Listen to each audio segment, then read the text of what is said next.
ជំរាបសួរបងប្អូនទាំងគ្នាថ្ងៃទី30ខែ3ឆ្នាំ2025នេះគឺជាថ្ងៃដីបូកមកជាមួយនឹងចហើយចមានធាតុដីបូកនៅពីក្រោមដែរអញ្ចឹងចំពោះថ្ងៃនេះគឺធាតុដីខ្លាំងសម្រាប់បងប្អូនដែលគាត់ត្រូវការធាតុដីគឺហេងហើយអ្នកដែលគាត់មានថោះក្នុងតួរិស័យគឺកាន់តែហេងដូចគ្នាដែរបងប្អូនដែលមានខាលជាមួយនឹងមមីគឺហេងដូចគ្នាដែរហើយអ្នកដែលគាត់ត្រូវផងប្រយ័ត្នអ្នកដែលមានរោងក្នុងតួរិស័យមិនថាក្នុងម៉ោងកើតថ្ងៃកើតខែកើតឬមកក៏ឆ្នាំកើតដែរបងប្អូនត្រូវប្រយ័ត្នប្រយែងជាពិសេសតែថៃយើងអត់ត្រូវការធាតុដីព្រោះថ្ងៃនេះធាតុដីមកទាំងលើទាំងក្រោមហ្មងចំពោះបងប្អូនដែលគាត់មានបញ្ហាផ្សេងទៀតគឺអ្នកដែលមានជូតមានរកាមានវោកក្នុងតួរិស័យក៏ត្រូវប្រុងប្រយ័ត្នដូចគ្នាដែរព្រោះហាក់ជាមួយនឹងរោងអញ្ចឹងមានបញ្ហាទៅតាមរោងដែរគាត់ថាអត់មានបញ្ហាធ្ងន់ដូចរោងឯរោងមានបញ្ហាជាង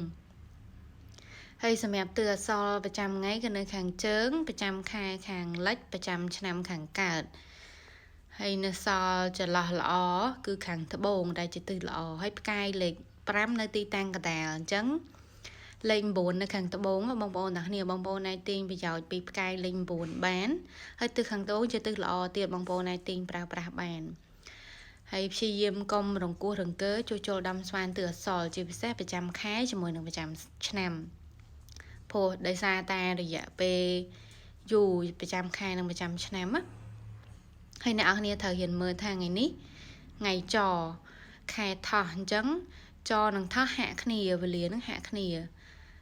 មានន័យថាវេលានេះគឺស័ក្តិសមយកទៅប្រើប្រាស់ប៉ុន្តែត្រូវផងប្រយ័ត្នដែរមិនមែនថាអ្នកនរគ្នាត្រូវប្រើប្រាស់បានគ្រប់គ្នាទាំងអស់ទេអ្នកដែលគាត់មានរោងក្នុងតួរិស័យអ្នកដែលគាត់មានរកាក្នុងតួរិស័យអ្នកដែលគាត់មានកលក្នុងតួរិស័យគឺត្រូវព្យាយាមប្រើប្រាស់ដោយប្រុងប្រយ័ត្នបានត្រឹមត្រូវព្រោះអ្នកគ្នាឃើញថ្ងៃល្អមែនតែកុំភ្លេចមើលខែកុំភ្លេចមើលឆ្នាំ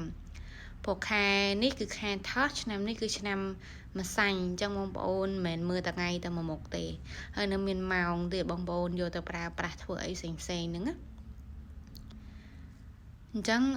បងប្អូនអាចទាញប្រយោជន៍ប្រើទៅតាមនឹងបានទាញប្រយោជន៍ពីវីដេអូមួយនេះដើម្បីប្រើប្រាស់ប្រចាំថ្ងៃធៀបជាមួយនឹងខែនិងឆ្នាំផង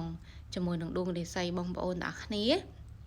ហើយអ្នកដែលគាត់អត់ទាន់បានដឹងពីរាសីខ្លួនឯងអាចនឹងអត់សូវយល់ថាបែបណា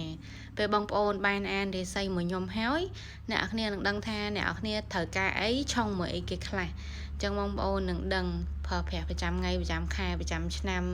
ដែលយើងតែងតែចេញហ្នឹងបានណីថ្ងៃនេះមកបានប៉ុណ្្នឹងឯងបងប្អូនទាំងគ្នាមកបានខ្លីៗទេសង្ឃឹមថាបងប្អូនមើលវីដេអូនេះហើយជួយ like ជួយ share ម្នាក់មួយផងដើម្បីបានឃើញពីហុងស៊ុយបែបជាសាសទាំងអស់គ្នាអញ្ចឹងណាអរគុណច្រើនបងប្អូនទាំងគ្នាជម្រាបលា